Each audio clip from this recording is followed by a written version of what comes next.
नमस्कार, महान्यूज़ के खास मुलाकात इस कार्यक्रम में आप सभी का स्वागत है। आज महान्यूज़ के स्टूडियो में भारतीय जनता पार्टी के लिए 32 वर्षों से कामकाज कर रहे हैं ऐसे राजेश्वर सिंह साहब आए हुए हैं। आइए देखते हैं उनसे की हुई ये बातचीत। दर्शक नमस्कार, दी महान्यूज़ इस कार्यक्रम खास मुलाकात में आप सभी का स्वागत है। आज दी महान्यूज़ के स्टूडियो में एक ऐसी पर्सनैलिटी आई हुई है जिनसे हम वर्तमान राजनीति से लेकर तमाम बातों को उनसे जानना चाहेंगे। तो दर्शकों, इस समय में हमारे साथ दी महान्यूज़ के स्टूडियो से आज के हमारे मेहमान हैं राजेश्वर सिंह साहब। मैं राजेश्वर सिंह जी के बारे में बता दूं कि राजेश्वर सिंह जी आप भारतीय जनता पार्टी के कार्यकर्ता हो। पिछले 32 वर्षों से आप भारतीय जनता पार्टी के लिए बखूबी के साथ कामकाज कर रहे हो। इतना नहीं तो उत्तर प्रदेश के आजमगढ़ से आपने छात्र संघ की जो शुरुआत की थी उसके आप अध्यक्ष भी रह चुके हों और पूर्व संपर्क प्रमुख बोरगांव मंडल के भी आप रह चुके हों। तो दर्शकों, हम सीधा रुख करेंगे आज के हमारे मेहमान राजेश्वर सिंह साहब से और उनसे जानेंगे कई सवाल। तो ये रहा पहला सवाल। राजेश्वर सिंह साहब, कार्यक्रम की शुरुआत में मैं फिर से एक बार आपका स्वागत करता हूं खास मुलाकात में। आप ये बताइए कि पिछले 32 वर्षों से आप भारतीय जनता पार्टी के अलग अलग पदों पे जो कामकाज किए हैं, कौन कौन से पदों पर आपने कार्य किए हैं, क्या कहना चाहोगे आप? संजय जी, सबसे पहले तो मैं आपको इस समय वर्तमान में छठ पूजा का बहुत जोर है पूरे देश में जी। तो मैं सभी छठ व्रतियों को आपके दी महान्यूज़ चैनल के माध्यम से उनको बधाई देता हूं। बिल्कुल। और आपने जो हमारे जैसे एक छोटे से कार्यकर्ता को संजय जी बुलाया है अपने स्टूडियो में, इसके लिए मैं आभार व्यक्त करता हूं। बिल्कुल। और सभी दर्शकों को प्रणाम करता हूं। बिल्कुल। कोई भी व्यक्ति छोटा नहीं होता, उसके कामकाज बड़े होते हैं। और राजेश्वर सिंह साहब, मैं आपको बता दूं कि पिछले 32 वर्षों से जो आपके कामकाज चल रहे हैं वो हमने काफ़ी नज़दीक से देखे हैं। इसलिए आप छोटे नहीं बल्कि आप बड़े हो और ये हमारे लिए बड़ी सौभाग्य की बात है कि आज आप हमारे स्टूडियो में आए हो। और जैसे कि आपने जो जिक्र किया है कि छठ महापर्व की, तो मेरे तमाम दी महान्यूज़ चैनल के उन सभी दर्शकों को छठ महापर्व की ढेर सारी हम शुभकामनाएं दी महान्यूज़ के तमाम दर्शकों को दे रहे हैं। सर, क्या कहना चाहते हो आप? क्योंकि पहला सवाल हमारा जो था, मैं आपके पहले अब सवाल पर आता हूं जी कि आज के 30 से 32 वर्ष पहले जी मैं उत्तर प्रदेश के आजमगढ़ जी जी के एक महाविद्यालय से जी राजनीतिक जीवन शुरू किया छात्र संघ अध्यक्ष के रूप में। जी। फिर मैं यहाँ जीविकोपार्जन के लिए आया। अच्छा। लेकिन आदत तो बनी थी छात्र जीवन से ही लोगों की सेवा करना, जन सेवा करना। यहाँ आने के बाद हमने तुरंत भारतीय जनता पार्टी का एक सिपाही बना। बिल्कुल। और सबसे पहले उस समय के नागपुर पश्चिम में 2 मंडल हुआ करता था। एक मंडल था धर्मपेट मंडल और एक था बोरगांव मंडल जी। तो बोरगांव मंडल का हमको सबसे पहले युवा मोर्चा का प्रसिद्धि प्रमुख बनाया गया। यहाँ से हमारी राजनीतिक जीवन शुरू हुई जी। फिर उसके तुरंत बाद देखिए ऐसी एक परिस्थिति आई कि नितिन जी प्रदेश के अध्यक्ष थे जी। मैं उनसे मिला जी। उन्होंने सहर्ष हमको उत्तर भारतीय मोर्चा महाराष्ट्र प्रदेश का अध्यक्ष बना दिया। बढ़िया। और संयोग बोलिए या दुर्भाग्य बोलिए कि उस पर हम अल्प समय ही कार्य कर सके। जी। पूरे कार्यकाल की स्थिति नहीं बन पाई, उसमें राजनीतिक कारण थे। जी। राजनीतिक कारण ये था कि मुंबई से बनना चाहिए प्रदेश अध्यक्ष और दुर्भाग्य से हम बन गए थे विदर्भ से। ओके। तो ऐसी स्थिति में हमको वो पद त्यागना पड़ा। उसके बाद उसके पहले भी हम प्रदेश कार्यकारिणी सदस्य रह चुके थे। जी। नागपुर शहर 6 बार हमने उपाध्यक्ष पद ग्रहण किया। इस बार हमने उनसे हाथ जोड़ा, हमारे वर्तमान प्रवीण जी दटके जी जी से, कि अब किसी अन्य को अवसर दीजिए। हम इस पद पर बहुत रह लिए। तो तब से मैं ज़्यादा से ज़्यादा समाज सेवा में हूँ। जी। पद की जवाबदारियों से दूर समाज जन सेवा, उनकी समस्याओं को अपने हिसाब से उसको हल करने का प्रयास करते रहता हूँ। लोगों का आशीर्वाद है हमारे साथ। जी। नहीं, क्योंकि जैसे कि आपने जिस प्रकार से बताया कि महाराष्ट्र और विदर्भ, यानी महाराष्ट्र से वो नाम आपका डिक्लेयर होना होना चाहिए था, मगर बावजूद उसके कि वो विदर्भ से हुआ और विदर्भ से होने के बाद फिर आपका वो चयन नहीं किया गया, ऐसा आपका कहना था। चयन उसमें एक तरह से मतलब स्थिति जो थी, राजनीतिक स्थिति थी, राजनीतिक स्थिति कि मुंबई, देखिए इस प्रदेश, जब बीजेपी में उत्तर भारतीय मोर्चा का गठन हुआ जी, तो विधायक आमदार अभिराम सिंह थे जी, वो पहला अध्यक्ष बने थे, उसके बाद मैं बना जी, और फिर मुंबई के लोगों के बीच का प्रतिनिधित्व पूर्ण रूप से नहीं हो सकता था। विदर्भ में उनकी अपेक्षा हम कम हैं जी, और वो ज़्यादा हैं, तो ऐसी स्थिति में हमको उस पद को त्यागना पड़ा। आज की स्थिति क्या है? कितने उत्तर भारतीय कार्यकर्ता जो है वो भारतीय जनता पार्टी में है, या ये कहें, अगर कार्यकर्ता की बात तो कर ही रहे हैं हम, अगर कार्यकर्ता के साथ साथ अगर हम तमाम उत्तर भारतीयों की संख्या की यदि बात किया जाए तो विदर्भ या नागपुर में कितने हो सकते हैं? देखिए संजय जी, आज नागपुर में उत्तर भारतीय जी, एक समीकरण है बिल्कुल, चुनाव हराने और जिताने का।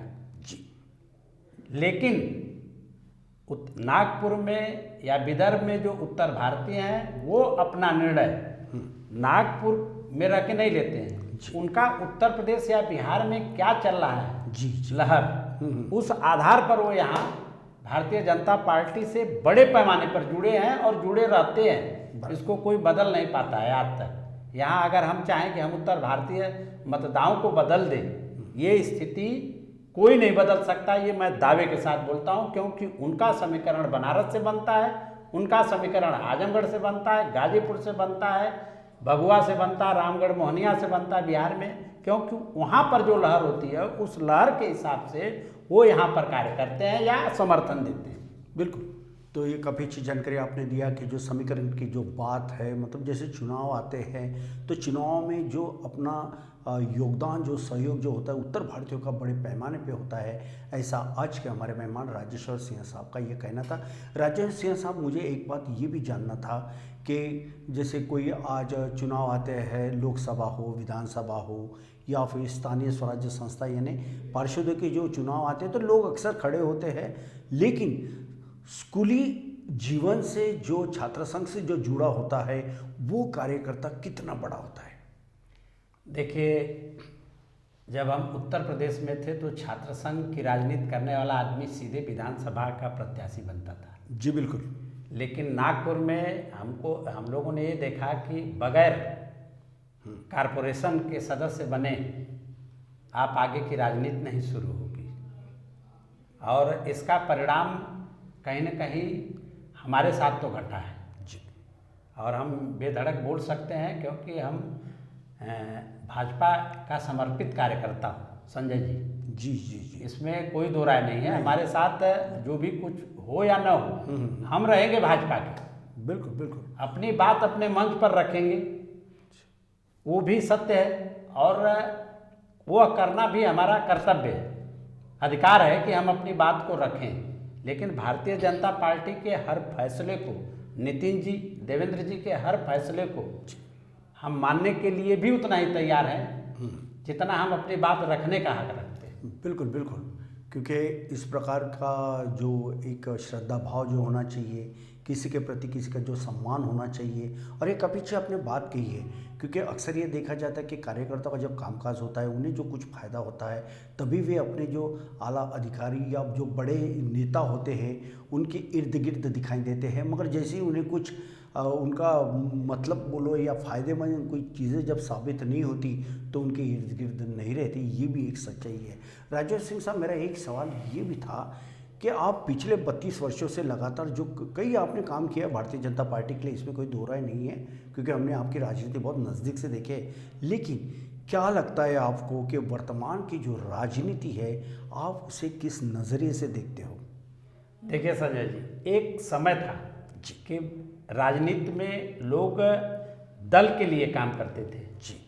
आज दल के लिए नहीं, खुद के लिए काम करने की प्रवृत्ति सबसे ज़्यादा है। मैं आपको एक अतिशयोक्ति बताता हूँ कि 2002 में हमारी बात नहीं सुनी जा रही थी जी।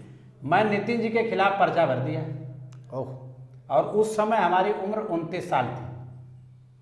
29 साल के उम्र में आपने वो जो डेयरिंग किया, बहुत बड़ी बात हाँ, हमने पर्चा भर दिया। है। हाँ उम्र थी कम। जी। देवेंद्र जी ने हमको बोले कि आप क्या कर रहे हो तो मैंने बोला हमारी बात तो सुनी नहीं जा रही है, तो हमको लगा कि यही सबसे अच्छा माध्यम है, इस माध्यम से तो आप बुलाएंगे, हमारी बात तो सुनेंगे। फिर उन्होंने वो हो गया विषय। फिर 2009 में हमने जम के प्रयास किया कि हमको विधानसभा मिलना चाहिए, हम समीकरण में हैं, हमारी मेहनत है। उस समय पार्टी हाईकमान ने सुधाकर राव देशमुख को टिकट दिया, हमने पर्चा भरा। फिर देवेंद्र जी ने बुलाया हमको, नितिन जी ने बोले कि दो में कोई एक ही लड़ता है ना, तो अब टिकट फाइनल हो गया, अब विषय बंद करो। तो बोला ठीक है सर, परसों वापसी मैं ले लूँगा, क्योंकि एक म्यान में दो तलवारें नहीं रही। हाँ, मतलब एक चुनावी प्रक्रिया जी, में जी, परिस्थिति है कि पार्टी के किसी एक ही कार्यकर्ता को टिकट मिलेगा बराबर। और पार्टी उस चीज को भली बात समझती है कि कौन जीतेगा कौन हारेगा, कहाँ दाव लगाया जाए नहीं लगाया जाए। तो पार्टी ने जो दाव लगाया वो हमको मान्य हुआ, हमने अपना पर्चा वापस किया और सवेरे से लग गया सुधाकर राव जी के चुनाव में। जी जी। तो ये हमारा भाव पार्टी के प्रति अपनी व्यथा कहने की थी जी, बगावत करने की नहीं थी। बगावत करने की नहीं थी। कई बार ऐसा होता है कि कार्यकर्ताओं को जब भी कोई सफलता नहीं मिलती या उन्हें कभी बी फॉर्म भी दिया जाता है, मगर समय पे ऐसा एक मोड़ आता है कि उन्हें ये बताया जाता है कि सॉरी, अब हम आपको उम्मीदवारी नहीं दे रहे क्योंकि दूसरे का नाम चल जाता है। ऐसे समय में स्वाभाविक रूप से जो उम्मीदवार के लिए जिनका चयन होना रहता है और जो कामकाज पूरे सालों से इस पार्टी के लिए करते हैं, तो उन्हें थोड़ी मायूसी तो आती ज़रूर है। और इसीलिए कुछ लोग इस प्रकार की बगावत नहीं बल्कि उन पदाधिकारियों को ध्यान में बात लाने के लिए इस तरह के कामकाज करते रहते हैं। संजय जी, अब एक घटना जब आपने इसको कुरेदा है तो मैं बता दूं, 2017 में रात को हमको पार्टी हाईकमान से आदेश आया कि आप आओ जी जी, और सवेरे आपको पर्चा भरना है और पूरे डॉक्यूमेंट्स तैयार करो। हमने नितिन जी के कार्यालय में गया, वहाँ पूरी डॉक्यूमेंट्स तैयार हो गया। बोले सवेरे आपको बी फार्म कलेक्ट करके आप पूरा कागज करके फार्म भरो जी। सवेरे संजोग देखिए कि किसी और को टिकट मिल गया और उस पे नाम काटा हुआ, हमारा नाम काटा हुआ, हमारे एक सहयोगी उनका नाम लिखा हुआ, मोबाइल नंबर हमारा। दर्द तो इतना बड़ा हुआ कि हर आदमी हमको बधाई दे रहा है, मीडिया से बधाई आ रही है। अब कैंडिडेट प्रत्याशी तो मैं हूँ नहीं, फिर भी मैंने पर्चा दाखिला कराया, चुनाव प्रचार किया और चुनाव प्रमुख की भूमिका निभाया मैंने। बिल्कुल। इतना बड़ा दर्द अगर मैं बोलता हूँ भारतीय जनता पार्टी में जो बहुत ज्ञान देने वाले लोग हैं, अगर वो बता दें कि उनके साथ होगा और वो ऐसा करेंगे क्या, लेकिन ये हिम्मत हमारे में थी और रहेगी। शाबाश। ये भी सत्य है कि भारतीय जनता पार्टी में ही शुरुआत है राजनीति की और अंत भी यहीं से करूँगा। बिल्कुल। आगे राजनीतिक जीवन हमारा समाप्त कर दूंगा, लेकिन अन्य दल में नहीं जाऊंगा। बिल्कुल, काफ़ी अच्छी जानकारी राजेश्वर सेन साहब ने दिया है। उनका यह मानना है कि जो एक पार्टी के प्रति जो एक वफादारी जो चाहिए, एक डेडिकेशन जो चाहिए, वो इनके पास है। और ये बहुत बड़ी बात है क्योंकि स्पोर्ट्समैन स्पिरिट जिसे कहते हैं कि खिलाड़ी वृत्ति आज युवा के पास नहीं रही है। कई बार ऐसा होता है कि अपना नाम खुद का कट जाए जबकि अपन रेस में रहते हैं, और जब किसी का अन्य का नाम आता है तो उसके लिए प्रचार करना होता है, तो कई लोग प्रचार नहीं करते बल्कि उनका एंटी प्रचार करते। बावजूद उसके कि राजेश्वर सिंह साहब ने भले ही मुझे सीट न मिले लेकिन मेरी पार्टी का उम्मीदवार है, इस बात को ध्यान में रखते हुए जिस प्रकार से जो उम्मीदवार का नाम तय किया गया था, जिन्हें वो बी फॉर्म दिया गया था, उनके लिए इन्होंने दिन रात प्रचार किया। ये इस खिलाड़ी वृत्ति के लिए मैं आपका सही में बहुत बहुत फिर से एक बार स्वागत करता हूँ, अभिनंदन करता हूँ। सर ये बताइए कि कोई भी पार्टी का जो जनाधार होता है कई धर्म जाति या कई भाषा पे होता है। अब अगर मैं कहना चाहूँ तो कि महाराष्ट्र में बीजेपी में उत्तर भारतीय कार्यकर्ता बड़ी संख्या में, लेकिन उनकी स्थिति किस प्रकार की बनी हुई है? देखिए, महाराष्ट्र की राजनीति में उत्तर भारतीयों की स्थिति जो है सम्मानजनक तरीके से है जी। अब हमारे कार्यकर्ताओं को भी एक नसीहत देने की बात है। हमने लंबे समय से काम किया है संजय जी कि आप अगर टिकट मांगने के बात करते हो कि नहीं हमको टिकट मिलना चाहिए, हमको इस महत्वपूर्ण पद पर दिया जाए, लेकिन वो महत्वपूर्ण पद देना, देखिए कोई भी दल हो वो अपना राजनीतिक समीकरण देखती है और हमेशा हाईकमान किसी एक दो सीट की बात छोड़ दीजिए, ऐसा होता होगा कि, लेकिन पार्टी हमेशा सोचती है कि ये प्रत्याशी जीत के तरफ जाएंगे क्या, इनकी राजनीतिक समीकरण क्या होगा, इनका जनसंपर्क कितना रहा है, ये कितना चढ़ पाएंगे। जी जी। तो कई बार हमारे उत्तर भारतीय कार्यकर्ता इस चीज को नहीं समझते हुए वो अपने महत्वाकांक्षा को इतना आगे बढ़ा देते हैं कि जो उनके खुद के लिए भी नुकसान करता है और दल के लिए भी नुकसान होता है। तो मैं ऐसे कार्यकर्ताओं को हमेशा आगाह करने का कोशिश करता हूं कि आप गलत जा रहे हैं, आप कार्य कीजिए। टिकट देना, चुनाव लड़ाना ये पार्टी के उच्च लोगों का काम है।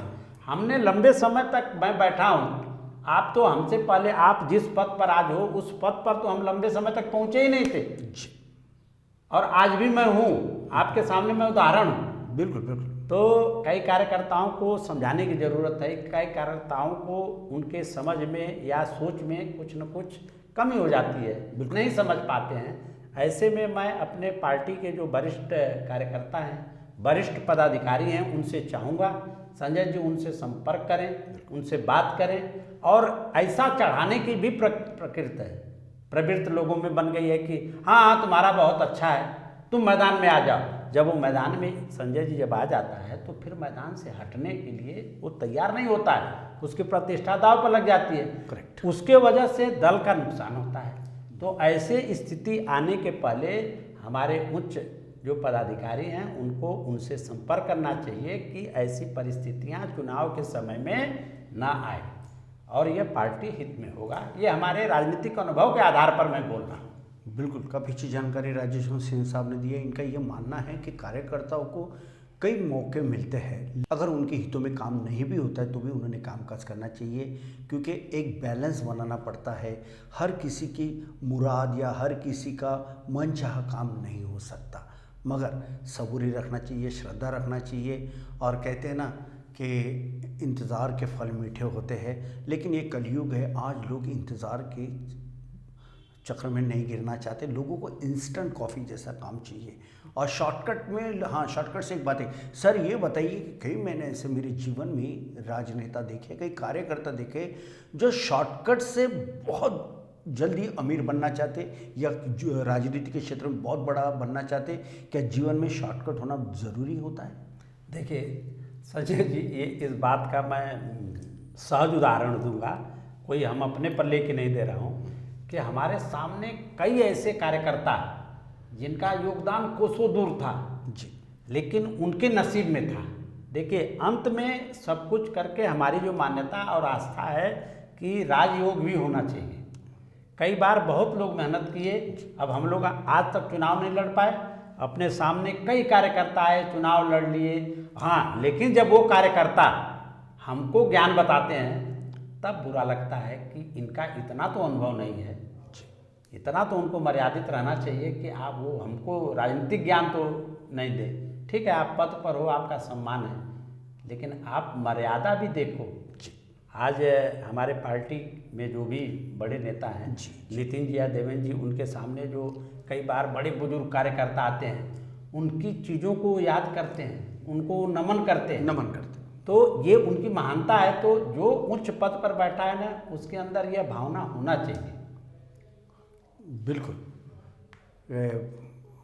आप जब बात कर रहे हैं तो ऐसे लग रहे जैसे फूल बरस रहे हैं और इसका निश्चित तौर पे कई लोगों को इसका फ़ायदा भी होने वाला है। जीवन में कभी शॉर्टकट नहीं मारना चाहिए, क्योंकि जो शॉर्टकट मारता है उसका जीवन भी शॉर्टकट ही होता है। इसीलिए सही डेडिकेशन, पूरे प्रामाणिकता के साथ, कठोर अथक परिश्रम करना चाहिए, कठोर मेहनत करना चाहिए, आगे बढ़ना चाहिए, अपने कार्य में और इजाफा करना चाहिए, नॉलेज को ग्रहण करना चाहिए। ये तमाम चीज़ें उस व्यक्ति के व्यक्तिमत्व को और भी निखार देती है। सर, जाते जाते मेरा आखिरी का सवाल यह है कि इस समय में महान्यूज़ के लाखों दर्शक आपको गौर से देख भी रहे हैं, सुन भी रहे हैं। अगर आप कुछ मार्गदर्शन के तौर पे कुछ बात करना चाहो तो क्या उन्हें संदेश देना चाहोगे? संजय जी, मैं एक कुछ दिनों से देख रहा हूँ कि आज नागपुर के राजनीति और मीडिया में द महान्यूज जिस तरह से घर घर में और उसके जो दर्शक बढ़ रहे हैं, और मैं तो आपसे आपके दर्शकों को भी बोलूँगा कि स्वच्छ, साफ सुथरी और निष्पक्ष अगर समाचार सुनना हो तो महान्यूज का जरूर सुने, क्योंकि इनकी जो विशेषता है लोकतंत्र के चौथे स्तंभ का ये निभा रहे हैं। मैं इस द महान्यूज चैनल के माध्यम से आपके सभी दर्शकों से अनुरोध करूंगा कि इसका वो पूरा चयन करें और देखें और विचार करें। बिल्कुल बिल्कुल। तो आप थे खास मुलाकात इस कार्यक्रम के आज के हमारे महान्यूज़ स्टूडियो में आए हुए मेहमान राजेश्वर सिंह साहब, जो पिछले कई वर्षों से भारतीय जनता पार्टी के लिए कामकाज कर रहे हैं। उन्हें हर सवाल पूछा गया, हर सवाल के उन्होंने सटीक और बिंदास जवाब भी दिए। तो दर्शकों, यह कार्यक्रम को पूरा करने से पहले मैं फिर से एक बार राजेश्वर सिंह साहब आपका दी महान्यूज़ चैनल की ओर से बहुत बहुत आपका आभार व्यक्त करता हूँ। तो दर्शकों, यदि आपको महान्यूज़ की खबरें देखना है या अन्य प्रोग्राम देखना है तो आप इसे लाइक, सब्सक्राइब और शेयर जरूर करें। और अगली बार फिर हम ऐसी पर्सनैलिटी को आपके सामने में रूबरू करवाएंगे। तब तक दीजिए खास मुलाकात में मुझे इजाज़त। आप देखते रहिए आपका अपना पसंदीदा प्रोग्राम महान्यूज़ का खास मुलाकात नागपुर। नमस्कार।